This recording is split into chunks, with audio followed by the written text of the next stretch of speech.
ഇപ്പോൾ doctor PJ. Vincent ചേരുന്നുണ്ട്. അദ്ദേഹം ചരിത്ര അധ്യാപകനാണ്. Doctor PJ. വിൻസെൻ്റ് പ്രശസ്ത ചരിത്രകാരൻ ഡോക്ടർ എം.ജി.എസ് വിടവാങ്ങിയിരിക്കുകയാണ്. അദ്ദേഹത്തെ എങ്ങനെയാണ് അങ്ങ് അനുസ്മരിക്കുന്നത്?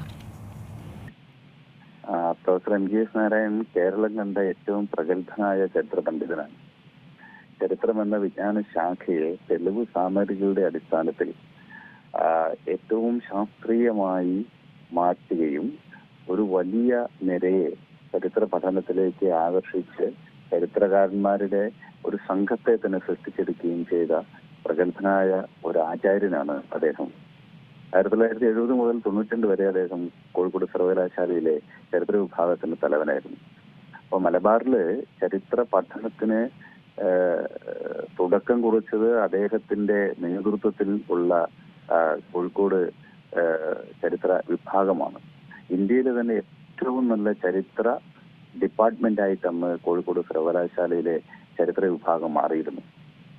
ഒരു ചരിത്രകാരൻ എന്ന നിലയിൽ മാത്രമല്ല, സാഹിത്യകാരൻ, സാംസ്കാരിക പ്രവർത്തകൻ, ചിന്തകൻ, ജേർണലിസ്റ്റ്, ഇങ്ങനെ വിവിധ തലങ്ങളിൽ വ്യക്തിമുദ്ര പതിപ്പിച്ച ഒരാളായിരുന്നു അദ്ദേഹം.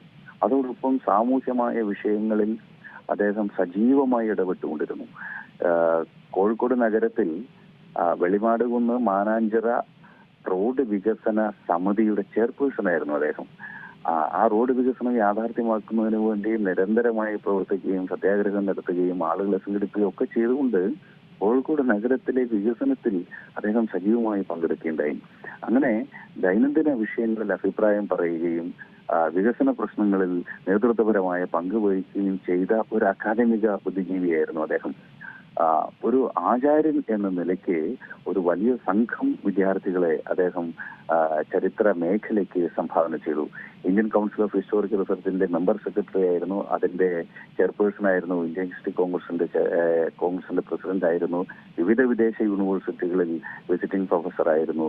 ഇന്ത്യ അറിയുന്ന അന്താരാഷ്ട്ര തലത്തിൽ ശ്രദ്ധേയനായ ചരിത്രകാരന്മാരിൽ പ്രഥമഗണനീയനാണ് എം.ജി.എസ് നാരായണൻ.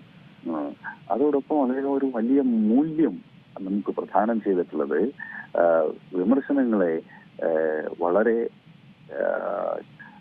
ജനാധിപത്യപരമായി സ്വീകരിക്കുകയും അതിനോട് സൗഹാർദ്ദത്തോടെ പ്രതികരിക്കുകയും ചെയ്യുന്ന ഒരു ശീലം അദ്ദേഹത്തിനുണ്ടായിരുന്നു. അദ്ദേഹത്തിന്റെ അക്കാദമികമായ സംഭാവനകളെ സംബന്ധിച്ചും അദ്ദേഹത്തിന്റെ അഭിപ്രായ പ്രകടനങ്ങളോടും നമുക്ക് വിയോജിപ്പ് രേഖപ്പെടുത്താം, അദ്ദേഹത്തോട് പ്രതികരിക്കാം. അതിനോടൊക്കെ വളരെ പോസിറ്റീവായ റെസ്പോൺസാണ്. കാലുഷ്യം ഏതുമില്ലാതെ വിമർശനങ്ങളെ അദ്ദേഹം സ്വീകരിക്കുകയും അതിലെ തെറ്റുണ്ടെങ്കിൽ അത് ചൂണ്ടിക്കാണിക്കുകയും സ്വീകരിക്കേണ്ടതാണെങ്കിൽ അത് സ്വീകരിക്കുകയും അതോടൊപ്പം ഈ വിമർശനം ഉന്നയിച്ച ആളുകളോട് ഒരു തരത്തിലുള്ള വിരോധം വെച്ച് പുലർത്താതെ അവരോട് സൗഹൃദം പുലർത്തുകയും ചെയ്യുന്ന ഒരു മഹത്തായ മാതൃക കൂടി അദ്ദേഹം കേരളത്തിന് സംഭാവന ചെയ്തിട്ടുണ്ട്. അപ്പം പൊന്നാനി കളരിയിലെ പ്രഗത്ഭനായ ഒരു പണ്ഡിതനായിരുന്നു അദ്ദേഹം. ശ്ശേരി ഗോവിന്ദൻ നായരോടൊപ്പം സാഹിത്യരചന നടത്തി, കവിതകൾ എഴുതി, അതിനുശേഷം ചരിത്രത്തിൽ വ്യാപരിച്ചു.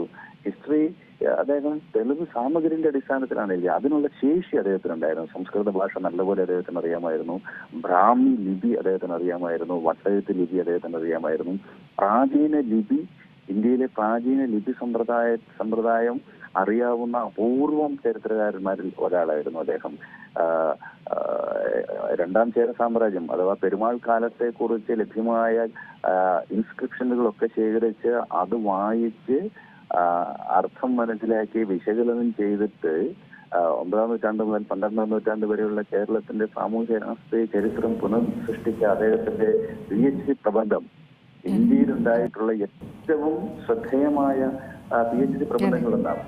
അത് വാല്യൂ ചെയ്ത A.L. ബാഷാം എന്ന ജർമ്മൻ പണ്ഡിതൻ പറഞ്ഞത് അദ്ദേഹത്തിന്റെ ജീവിതത്തിൽ അദ്ദേഹം കണ്ടിട്ടുള്ള ഏറ്റവും അക്കാദമികമായ പ്രാഗൽഭ്യം നിറഞ്ഞ ഒരു PhD തിസീസാണ് എന്നാണ് അദ്ദേഹം അഭിപ്രായപ്പെട്ടത്. പെരുമാൾസ് ഓഫ് കേരള എന്ന പേരിൽ അത് പ്രസിദ്ധീകരിച്ചിട്ടുണ്ട് 1972 തന്നെ.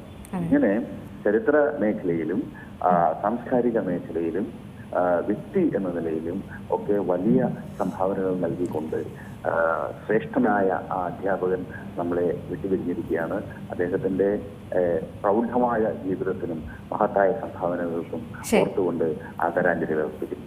നന്ദിയുണ്ട് പി.ജെ. വിൻസെന്റ് അവസരത്തിൽ പ്രതികരിച്ചതിന്. ഏറ്റവും പുതിയ വാർത്തകളും വിശേഷങ്ങളും വിരൽ തുമ്പിലറിയാൻ സീ മലയാളം ന്യൂസ് എല്ലാ ഡിജിറ്റൽ പ്ലാറ്റ്ഫോമുകളിലും ലഭ്യം.